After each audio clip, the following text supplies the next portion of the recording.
Hola, soy Martín Jaurena, investigador del programa Pasturas y Forrajes radicado en Iña, Tacuarembó. Hoy estamos arrancando el otoño en una situación muy pero muy particular, una situación que no la veíamos, no la conocíamos desde hace 6 años que no se daba un otoño, que estábamos arrancando los campos de Uruguay, en la ganadería de Uruguay, con mucho pasto, sobre todo en el norte y este del país. Estamos teniendo una situación de campos que tenemos con mucho forraje disponible, pero justamente vamos a hablar hoy de cómo manejar ese forraje, cómo sacarle el mejor provecho al forraje que tenemos disponible en el campo. Vamos a conversar, vamos a discutir de cómo manejar esa cantidad de forraje que tenemos, todo en el campo natural. Siempre decimos que hay que trabajar con más pasto. Bueno, ahora que tenemos más pasto y se nos viene una época en invierno donde va a crecer menos el pasto, tomar decisiones en otoño, sobre todo en campo natural, en coberturas de leguminosas también, para decidir cómo manejar ese forraje y cómo combinarlo con lo que puede ser la suplementación también. Estamos en una situación con mucho pasto en grandes regiones del país. Hasta ahí todo bien.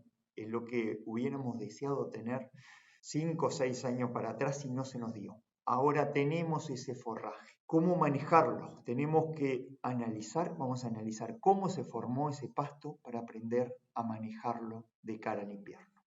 Desde la mitad de la primavera pasada se dio que el crecimiento del forraje, el crecimiento del pasto, le fue siempre ganando a lo que es el consumo de los animales. Entonces, mes a mes, independiente del sistema de pastoreo, los animales tenían más pasto verde en el campo. El pasto le iba ganando a lo que consumían los animales. Entonces, mes a mes tenían más pasto, más forraje verde.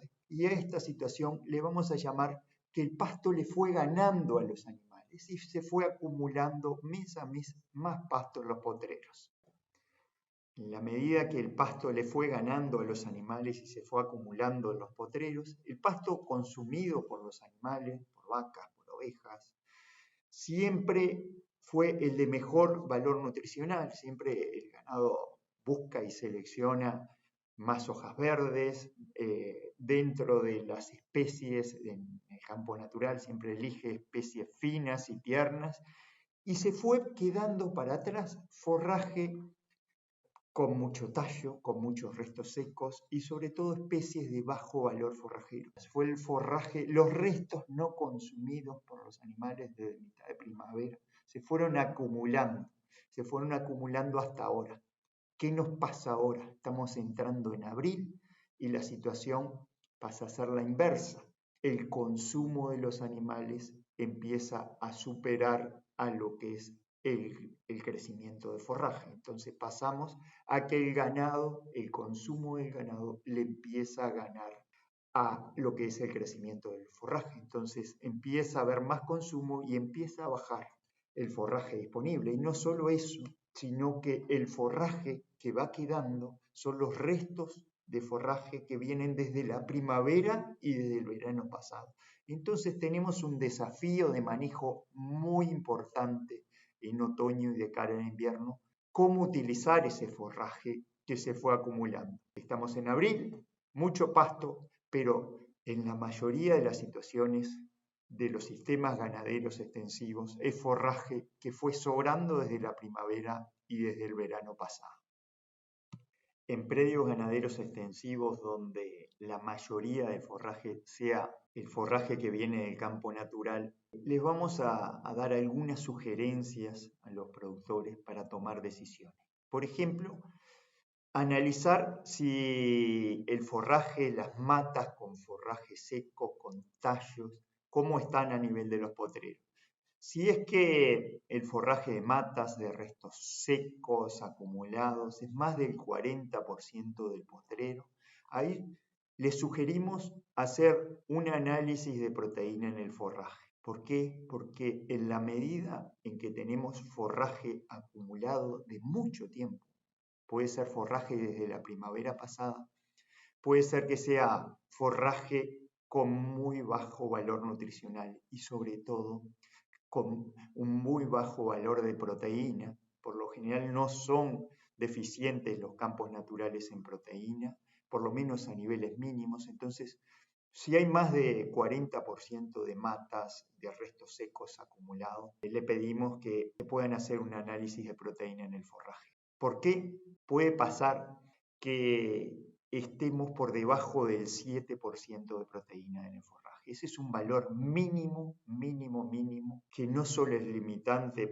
un valor muy limitante para animales, sobre todo para las recrías, sino que es un valor mínimo debajo de ese 7% de proteína, se enlentece lo que es el pasaje por la microflora ruminal de los animales y ahí se enlentece lo que es el consumo de forraje. No solo tenemos un valor nutricional mínimo, sino que se enlentece el consumo. Entonces ahí tenemos un ciclo negativo donde el animal tiene poco forraje de baja calidad y lo consume muy poco. En ese caso, si el forraje llegara a tener menos de 7% de proteína, que es un valor totalmente limitante para los animales y va a limitar la actividad de pastoreo, el consumo de pastoreo, hay que consultar a un técnico para evaluar las necesidades de suplementación proteica y ahí sí vamos a tener un consumo adicional de forraje y una respuesta muy buena a la suplementación proteica.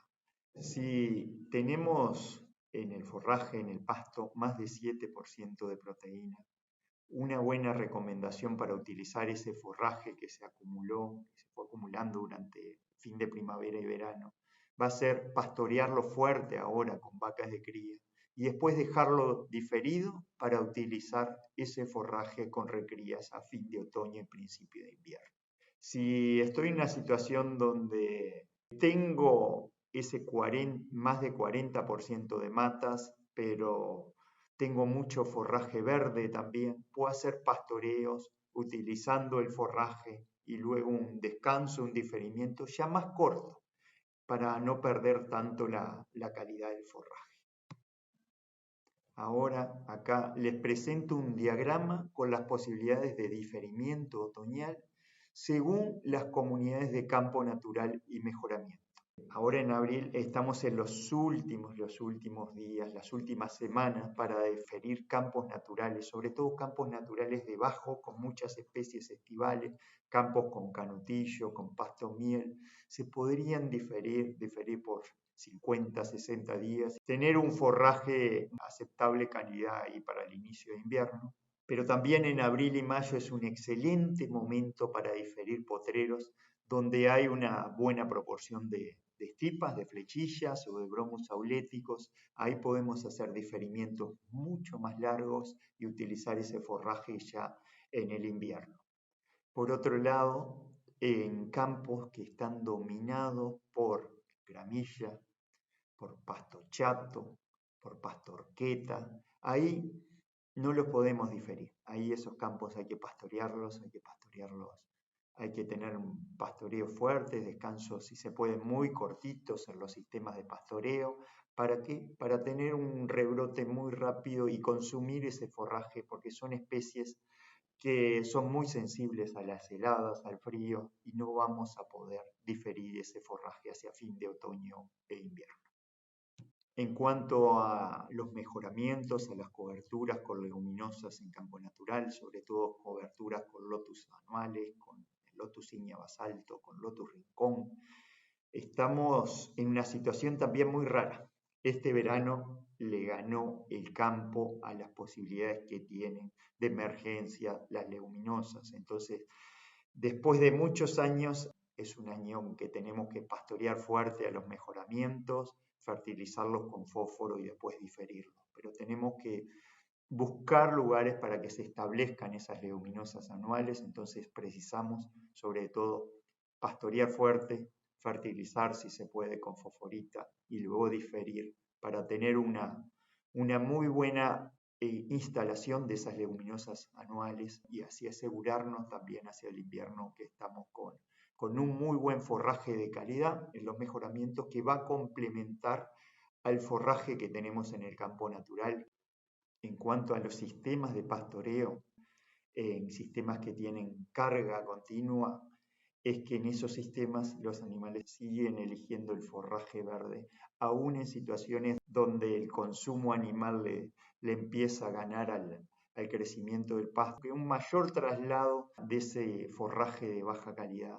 hacia el otoño. En cambio, en sistemas que están con pastoreos rotativos, vemos que hay más posibilidades de utilizarlo mejor ese forraje, sobre todo de tener una mayor planificación del forraje que va a entrar al invierno, sobre todo si esos sistemas combinan el ciclo de los potreros con diferimientos.